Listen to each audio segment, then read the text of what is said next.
Starting with the definition of the word people. This is taken from Black Laws. This is the complete definition, 1, 2, and 3. So people, a state, as the people of the state of New York. A nation, in its collective and political capacity in a more restricted sense, and, as generally used in constitutional law, the entire body of those citizens of a state or nation who are invested with political power for political purpose, that is, the qualified voters or electors. The word people may have various significations according to the connection in which it is used. When we speak of the rights of the people, or of the government of the people by law, or of the people as a non-political aggregate, we mean all the inhabitants of the state or nation, without distinction as to the sex, age, or otherwise. But when reference is made to the people as the repository of sovereignty, or as the source of governmental power, or to the popular government, we are in fact speaking of that selected and limited class of citizens to whom the Constitution accords the elective franchise and the right of participation in the offices of government. So here we are seeing, when they use the word people, it can generally refer to the state, the territory, or it can refer to a body of citizens that comprise the state or nation. So people is source of government, political power, citizen, which is the artificial person. People, under a non-political association, are considered the inhabitants of the area. Now, people can either refer to the artificial person, the citizen, the class of person, or it can refer to the man or woman as inhabitant. It depends on the context that is being used. So following on, off of that definition of the word people, we're going to look into the Constitution of Washington. We're going to look into the preamble, and there it states the following. We, the people of the state of Washington, grateful to the supreme ruler of the universe for our liberties, do ordain this Constitution. So we have to discern what people is being brought forth in this article. What is this article dealing with? It talks about that the people are grateful for their liberties. So this article of law is dealing with rights, because liberties speaks of rights and freedoms. So then, the people being brought forth here are the inhabitants of the territory, the men and the women. Because when we speak of the rights of people, we mean all the inhabitants of the state or nation. And that's what we're seeing here.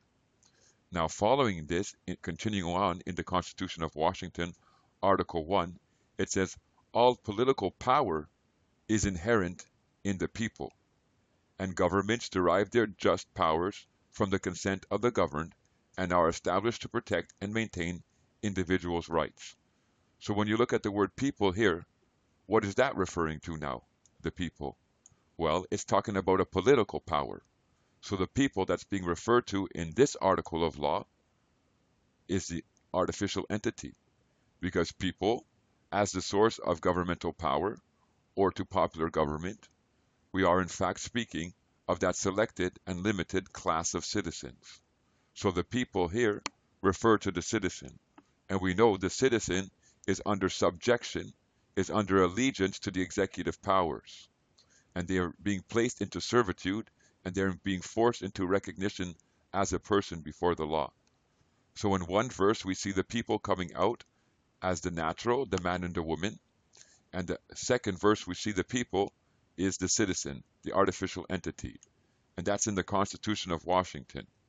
Well, we'll look to the Constitution of Michigan of 1963, and again in the preamble, it says, we, the people of the state of Michigan, grateful to Almighty God for the blessings of freedom, and earnestly desiring to secure these blessings undiminished to ourselves and posterity, do ordain and establish this Constitution. So we, the people of the state of Michigan, they are grateful for freedom. So what is this speaking about again? This is dealing with rights and liberties. Therefore, the people that are being brought forth in this article of law, again, are the inhabitants of the state. When we speak of the rights of the people, we mean all the inhabitants of the state or nation, such as Black Laws was explaining to us. Now, when we further look into this Constitution of Michigan, Article 1, again we see all political power is inherent in the people, and government is instituted for their equal benefit. So here it's talking about political power again, and it says this power rests in the people. Well, who are they talking about? What people are they talking about? Are they talking about men or women, or are they talking about the artificial entity, the citizen? Of course, they're talking about the citizen here. When you look at all political power and it being present in the people, well, it's the individual citizen that's been granted the right to vote, not the man and women. In law, when you look at it, it's the citizen that has the right to vote, and that citizen holds political power by being able to choose who they want to represent them in the government. And the people, as the source of governmental power or to popular government, we are in fact speaking of that selected and limited class of citizens. So it's up to us to distinguish what they're referring to when they use the word people, because in certain contexts it can refer to the inhabitants who are unincorporated, who are operating in their natural capacity as men and women, and on the other hand, it can be talking about the political power, the people as citizen of the state. The United States of America is a signatory to the international covenants, and as such, they are under obligation to respect, promote, and protect individual human rights and fundamental freedoms that are brought forth, listed, and protected within the covenants. This is a legal binding obligation. As with any obligation, you cannot hold the person responsible to fulfill their liability concerning the obligation if you are never aware that there is a liability towards you in the first place.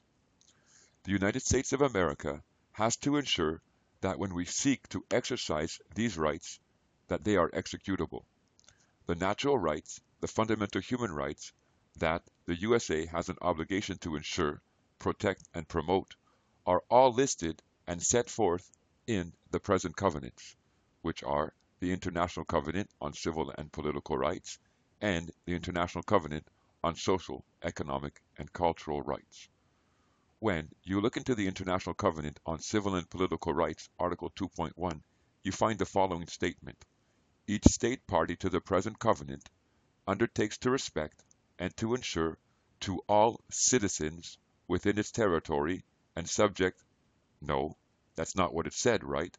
It didn't say citizen, it said individual here. Each state party to the present covenant undertakes to respect and to ensure to all individuals within its territory and subject to its jurisdiction the rights recognized in the present covenant. They use the term here individuals specifically because these covenants represent a dual capacity. They represent our fundamental rights and freedoms, our common law rights, our inalienable rights, our natural rights on the one hand. And on the other hand, they represent the privileges and the benefits that come out of a democratic society. That's the expression of the covenants. So when they're talking about the obligation of our countries, such as America or Canada, to respect and ensure these rights and freedoms, they have to bring forth both capacities, because both capacities operate in law. That's why they use the term individual here in Article 2.1. When you further look into the covenant, you find that there's other designations that could have been used. They could have used the term every citizen. They could have used the term persons. They could have used the term everyone. Here, instead, they use the term individual. If they would have used the term here citizen, if this verse would have read, each state party to the present covenant undertakes to respect and to ensure to all citizens within its territories, well then the man and the woman, our natural rights, our fundamental rights and freedoms, just would have flown out the door. There would have been no obligation upon them. If they would have used the term everyone, strictly in this sense, when they use the term everyone, it's referring to the human being, to the man or the woman. So if they would have put everyone here, then the artificial would have flown out the door. So they use the term individual to include both capacities. They directly did that on purpose. Now, individual as a noun, this term denotes a single person as distinguished from a group or class, and also, very commonly, a private or natural person as distinguished from a partnership, corporation, or association. But it is said that this restrictive signification is not necessarily inherent in the word, and that it may, in proper cases, include the artificial person. So when you use the word individual, you can be one individual man or woman, an individual human being, or you can be an individual citizen, an individual artificial entity. America, as a signatory to these covenants, has been placed under the obligation to respect and to ensure to all individuals within its territories the rights recognized in the present covenant. This is a binding legal obligation placed upon America. When an individual exercises their fundamental rights, America is bound to respect and ensure these rights. It mentions that the state party undertakes to respect and to ensure. This is just another way of saying that America, as a state party, has promised, they've promised to ensure and respect all these rights and freedoms for the individual. When you look into the International Covenant on Civil and Political Rights, Article 2.2, this is where the obligation is coming forth. Where not already provided for by existing legislative or other measures, each state party to the present covenant undertakes to take the necessary steps. So America, if in your domestic laws, if in the laws that you have that run your country, we do not find the rights and freedoms mentioned in the covenant expressed in your domestic laws, then you will take the steps necessary in accordance with your constitutional process and with the provisions of the present covenant to adopt such laws or other measures as may be necessary to give effect to the rights recognized in the present covenant. The covenants are bringing forth inalienable rights and freedoms, our natural rights, and it is placing an obligation on the executive powers of the United States to respect these common law rights. So here's the obligation. The rights and freedoms that are in the covenants, you're a signatory to them, America. You have to bring them forth through domestic law, through your constitutional process, or through other laws or other measures. But it's your responsibility to let the individual exercise their rights. Now again, when we talk about natural law, we're not talking about a government-created law. We're talking about a physical law of nature, a philosophical system of legal and moral principles, purportedly deriving from a universalized conception of human nature or divine justice, rather than from legislative or judicial action. And natural rights, which we possess, are rights that are conceived as part of natural law, and that is therefore thought to exist independently of rights created by government or society, such as the right to life, liberty, and property. And again, take note, when they're talking about what a natural right is, they give an example, they say it's life, liberty, and property. And we have inalienable rights. These are our rights that cannot be transferred or surrendered, such as a natural right, a right to own property, an absolute right, a right that belongs to every human being, such as the right of personal liberty, a natural right. So if the right existed, then you have no obligation to create a provision in your law, America, for the provision's already there. But if there's no provision in your law, and the right exists in international law, you have to create the provision in your domestic law. Now, what are some of the natural rights that we possess? This will come out later and clearer in this video. For now, we will pay attention to the fact that whatever these obligations are, America must provide a measure to exercise them in domestic law. So we find the United States fulfilling their obligations to the covenant in the following domestic laws through the Constitution Act of America, in the Supremacy Clause. Now you look at something called the U.S. Reservation, Declarations, and Understandings concerning the International Covenant on Civil and Political Rights. And we read the following. It's the Senate's advice and consent is subject to the following understandings, which shall apply to the obligation of the United States under this covenant. That the United States understands that this covenant shall be implemented by the federal government to the extent that it exercises legislative and judicial jurisdiction over the matters covered therein, and otherwise by the state and local governments. So the obligation to implement this covenant and allow you to exercise your fundamental rights and freedoms fell upon the federal government and the state government and the local government. And I go on, to the extent that the state and local governments exercise jurisdiction over such matters. The federal government shall take measures appropriate to the federal system to the end that the competent authorities of the state or local governments may take appropriate measures for the fulfillment of the covenant. So they have the obligation, they know they have the obligation, and they're bringing it forth into America. So all these rights of the international covenants, our inalienable rights, our natural rights, are being preserved domestically. Now what happens is they produce a measure, an operation of law against this, where they declare that Articles 1 through 27 of the covenant are not self-executing. So again, it's up to you to understand about your rights and claim them back, and claim the operation of use against the United States. Now, fundamental rights and freedoms stem from the international covenants. They flow into American domestic law through the Supremacy Clause, and through the U.S. Reservation Declarations and Understandings concerning the International Covenant on Civil and Political Rights, they are rendered not self-executing. I'm looking now into the Constitution of the State of California, into the preamble, and it says, "We, the people of California, grateful to Almighty God for our freedom, in order to secure its blessings, do establish this Constitution."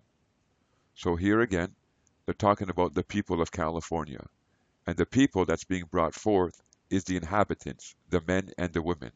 And these men and women, they ought to be grateful. Why? Because the freedoms that they possess are natural, inalienable, fundamental rights and freedoms that can be exercised. Again, when we speak of the rights of the people, we mean all the inhabitants of the state or nation. The natural state, man and women, are being referred to. Now in Section 2 of the Constitution of California, it says all political power is inherent in the people. Government is instituted for the protection, security, and benefit of the people. So here we have two different uses of the word people, right? When it talks about all political power is inherent in the people, we know this is referring to the artificial. And then it goes on to say government is instituted for the protection, security, and benefit of the people. Well, what people is the second one referring to? The protection, security, and benefit is for the inhabitants, for the men and women. Because when you use the word people, when referencing a right or a freedom, it's referring to the natural, to the man or woman. And that's supposed to be the government's business or government's job, is to implement itself and worry about the benefit and the security and the protection of the man or the woman. But over the years, they changed it into the benefit and protection of political power. So the first people here is the citizen, the artificial, and the second here is the man or the woman, the inhabitant. People as a source of governmental power or to popular government, we are in fact speaking of that selected and limited class of persons. So even in the Constitution of the state of California, we see the same operations of law transpiring. But now when we look to Article 1 of this Constitution, we find this declaration. It says, all men are by nature free and independent, and have certain inalienable rights. So here's a beautiful statement in their own Constitution. All men, not the citizen, not the person, but specifically men, are free and independent, and you have certain inalienable rights. Well, that ties in with the preamble, when we understand that the people here is the man or the woman, and they're thanking Almighty God for freedom, and they're thanking about their blessings. And now here, it's talking about the fact that all men are free and independent and have inalienable rights. So we have natural rights. We have fundamental rights and freedoms. And your own Constitution of California recognizes this fact. So we go on. We look at the Constitution of Nevada, and we find the same thing. It starts off by saying, "We the people of the state of Nevada, grateful to Almighty God for our freedom, in order to secure its blessings, ensure domestic tranquility, and form a more perfect government, do establish this Constitution." So here it's played in reverse now. The people of the state of Nevada are the inhabitants, and they're thankful for their freedoms to Almighty God. And now the men and women want to form a more perfect government in order to protect those freedoms. However, the government that's been formed now, instead of protecting the freedoms of the men and the women, are protecting the benefits and privileges of corporations. So the first set of people in the Constitution of Nevada is the man and the woman, human beings. Now in Section 2, it says all political power is inherent in the people. Government is instituted for the protection and security and benefit of the people. So again, they're playing on words. The political power that they're talking about comes from the artificial, comes from the citizen. All political power is inherent in the citizen, the artificial. And the government is instituted for the protection and security and benefit of the man or woman, even though they're not doing their jobs nowadays. And we continue on in the Constitution of Nevada. It talks about Section 1, inalienable rights. And here it is again. All men are free by nature, or all men are by nature free and equal, and have certain inalienable rights, among which are those of enjoying and defending life, liberty, and acquiring, possessing, and protecting property, and pursuing and obtaining safety and happiness. So the Constitution of Nevada, along with the Constitution of California, along with the Constitution of America, recognize that all men are by nature born free, and we have inalienable rights to exercise. The only difference is we're never taught what these inalienable rights and freedoms are. Looking into the Constitution of Pennsylvania, you find the same preamble in existence in this Constitution. It says, "We, the people of the Commonwealth of Pennsylvania, grateful to Almighty God for the blessings of civil and religious liberty." So they're talking about rights and freedoms here in this verse, in this context. Therefore, the people being referred to here has to be referred to as the inhabitants, which are the men and the women of the Commonwealth of Pennsylvania. Now, further in the Constitution of Pennsylvania, you find that they do recognize the fact that there are inalienable rights and freedoms in operation. In Section 1, it says all men are born equally free and independent, and have certain inherent and indefeasible rights, among which are those of enjoying and defending life and liberty, of acquiring, possessing, and protecting property and reputation, and of pursuing their own happiness.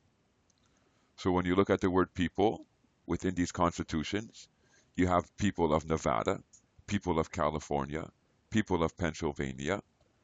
This is referring to the inhabitants, the men and the women. And these inhabitants, as men and women, when they stay in this designation, they have natural inalienable rights. And also, when you look at the word people within these constitutions, it talks about the political power of the state. And that is the artificial entity, the citizen.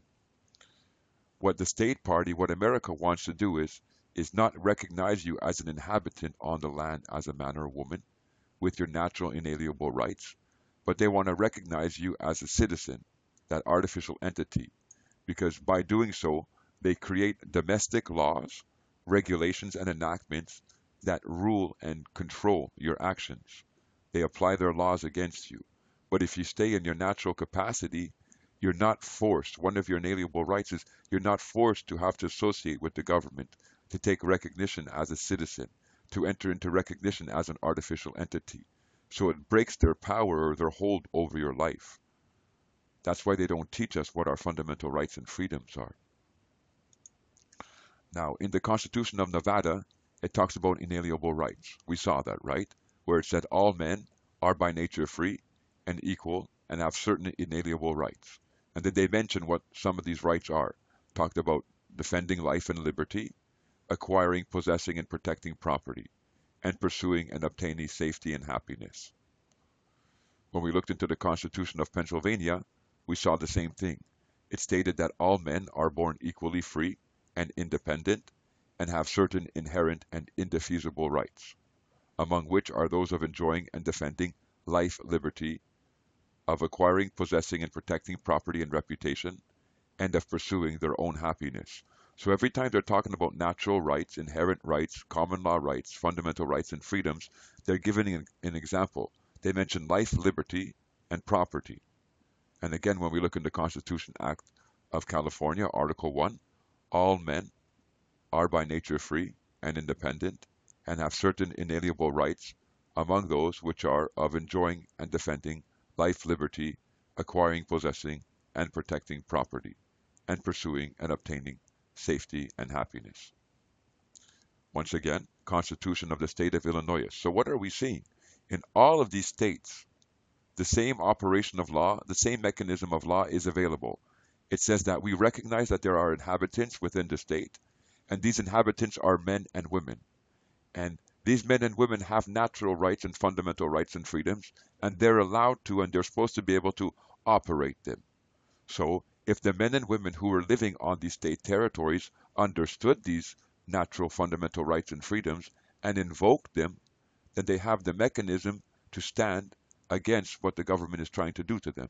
For example, the international law in Article 16 says everyone has the right to recognition as a person before the law at all times. So you have a right, you don't have an obligation. But they're trying to remove you from your natural state as men and women and classify you as a class of person as citizen. And therefore they're forcing you into recognition as a person before the law. And if you knew what they were doing, you could stand up and say, no, you can't do that to me. Why? Because I'm a free. All men are by nature free and independent, and we have inalienable rights. And one of those rights is you cannot force me to play that role. You cannot force me to play a designation that I wasn't born. Once again, in the Constitution of the State of Illinois, Section 1, Inherent and Inalienable Rights. All men are by nature free and independent and have certain inherent and inalienable rights. So when we look to the Constitution of the State of Washington, it's not as clear. We understand now what's going on because we're studying it and we're looking for our rights and we see what's transpiring. But look what they do in the state of Washington. So the Constitution of the State of Washington, it states that the supreme law of the land. The Constitution of the United States is the supreme law of the land. Okay, great. We understand that the Constitution, which brings forth the international covenants and then subsequently places a reservation on them and says your rights and freedoms are not self-executing. If you understand them and if you know that they exist, then we'll let you exercise them, but they're not self-executing. And that's what they're declaring. This Constitution that is saying this is the supreme law of the land. Now, in Section 3, personal rights, it says no person shall be deprived of life, liberty, or property without due process of law. Well, what person are they talking about here? Some would say, oh, that's the artificial person, because every time you use the word person, you're referring to artificial. No, that's a straw man argument. That is not true. What person they're referring to here is a man, a woman, or a human being. Look at the rights that are associated with it. No person shall be deprived of life, liberty, or property. Where do you find the expression of these rights? Life, liberty, or property. All men are by nature free, and they have the right to life, liberty, and property. All men by nature are free, and they have the right to life, liberty, and property. All men are born free, and they have the right to life, liberty, and property. So here, in the Constitution of the State of Washington, in Section 3, when they're talking about personal rights, they use the word no person, and they say shall be deprived of life, liberty, or property without due process of law. Now, the word person in this Constitution Act has not been redefined. There's no redefinition of this word person. So when you apply the definition of the word person, you understand it means man or woman. But a natural right is a right that is conceived as part of natural law and that is therefore thought to exist independently of rights created by the government or society. Now, to give you the example, a natural right is such as the right to life, liberty, and property. So Articles or Section 3 here in the Constitution of Washington is bringing forth the fact that these are natural rights. So I'm going to be looking into Black Laws, the third edition, concerning the word person, for it gives a really good description of what's transpiring with this word. There seems to be a lot of confusion still surrounding this word. When you look upon the internet and you listen to individuals trying to explain what the word person means, they bring up straw man arguments and then they try and defeat that straw man argument. And it's kind of silly because it's pretty clear what is being determined or what is being said here. So let's look into Black Laws, the third edition, concerning the word person. So when you say the word person, you're saying right away it's a man. Okay, well, there flies out half of the teachings out there that says that when you use the word person, it's automatically referring to an artificial person. It doesn't. When you go into newer dictionaries of Black Laws from 7th, 8th, or 9th edition, or even the 6th edition, you'll find that person is described as a human being, man or a woman, or an entity. So it's described in both ways now, the artificial and the natural. But when you go back in the older Black Laws Dictionary, 3rd edition, you find it described as such. A person is a man considered according to the rank, designation, recognition, or title that he holds in society, with all the rights to which the place he holds entitles him. So, a person is a man considered according to the rank he holds in society. So a man takes on the rank, designation, title of citizen. And as that citizen, he has rights that he's entitled to operate. Again, the same thing with a woman. A woman takes on the rank, designation, title, or recognition as citizen. And as citizen, she's entitled to rights. She can exercise rights such as voting. So when you use the word person, what you're actually describing is a man according to the rank, according to his designation, according to his recognition, according to his standing in society. That's what a person is. And yes, if you play a class of person, if you play the citizen, you're playing the artificial role. You're playing a persona. You're playing a mask. But if you play or stay in the designation of man, what happens? You stay in your natural designation. So, a man considered according to the rank he holds in society.